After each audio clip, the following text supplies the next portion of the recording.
One Maine Christmas Eve, written and illustrated by Douglas Coffin, who was one of our church founders.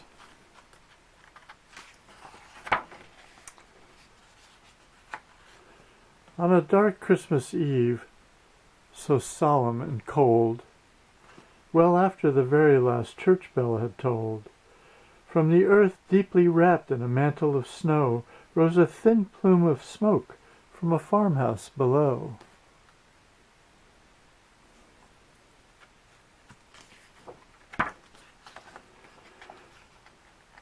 There with Miss Moody lived Smittens, her dog, a lovingly thumbed as an old catalogue. And there they lay dreaming, asleep head by head, till a noise from the barn made them sit up in bed. Squinting through frost on the pane frozen hard, they spied a most wondrous sleigh in the yard. With a gasp, old Miss Moody scuttled out to the hall to give Emery and Millie, her boarders, a call. They clattered downstairs just as quick as they could. Miss Moody just pointed to where the sleigh stood. Making sure her sweet Smittens was bundled up tight, they crept out on the porch and into the night. A sack of bright toys filled the back of the sleigh, and inside the barn, mostly covered with hay, they saw 8 tiny reindeer asleep in one stall, for Santa can make things so wonderfully small.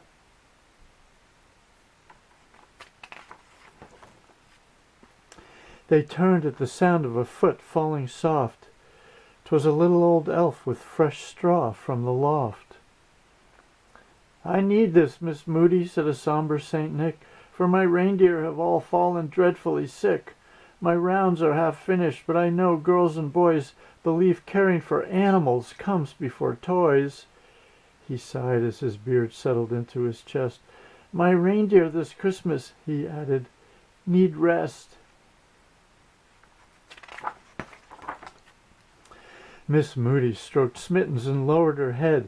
Millie shuffled her feet, but Emery said, as he pulled on his gloves and started to chew, "That means you all got half your rounds left to do." The great harness lay tangled and stiffened with ice. Bending down, Emery gave it a shake once or twice. A murmur of sleigh bells faintly answered his hand. "This harness'll fit my horse, Copper, some grand. When Copper and Bonnie was pullin' for show, they took Union Fair records 4 years in a row. I ain't worked him since Bonnie went off to her rest. That's 2 years this spring, so he's rested, I guess." Before long, old Copper was hitched to the sleigh and restlessly stomping and champing away. Then Millie said, "What about Grady's old goat, the one that lives all alone under the boat?" "Her name's Sheila. She's healthy, but not much to do. I'm sure she'd help out if we all asked her to." Emery called after Millie, "Get his heifer as well. I think her name's Sal. She's too frisky to sell." Then he turned to Miss Moody. "Now, didn't your dad once fashion a skidder from an old car he had?" "Why, yes, Miss Moody. Pa used to haul wood. It's under the barn. I'm sure it's no good."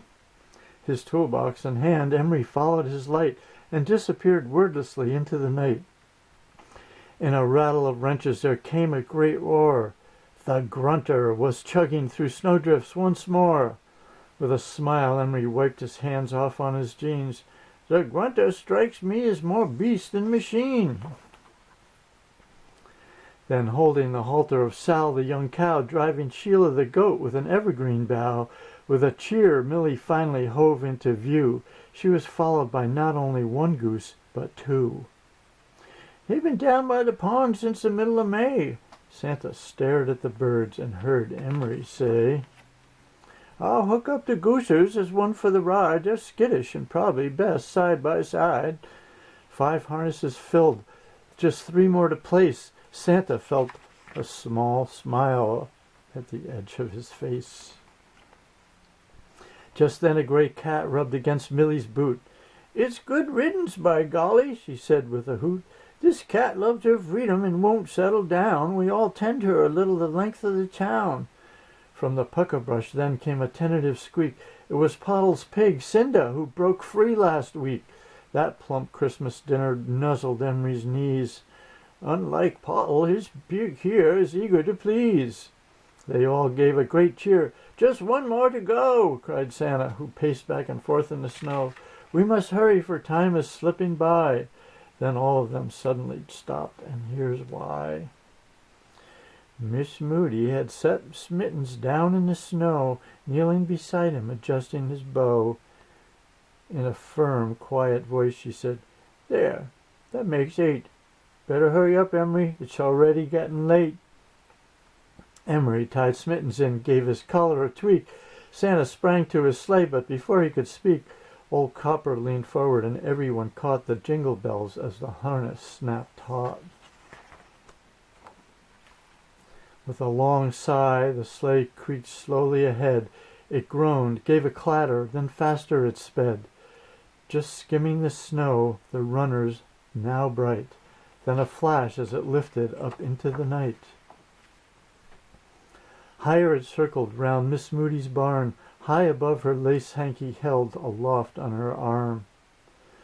"Now Copper, now Sheila, now Sal, and good riddance, on Goosers and Cinda, the grunter and Smittens, to the top of whatever you think you can't do, dash out of the old year and into the new." The end.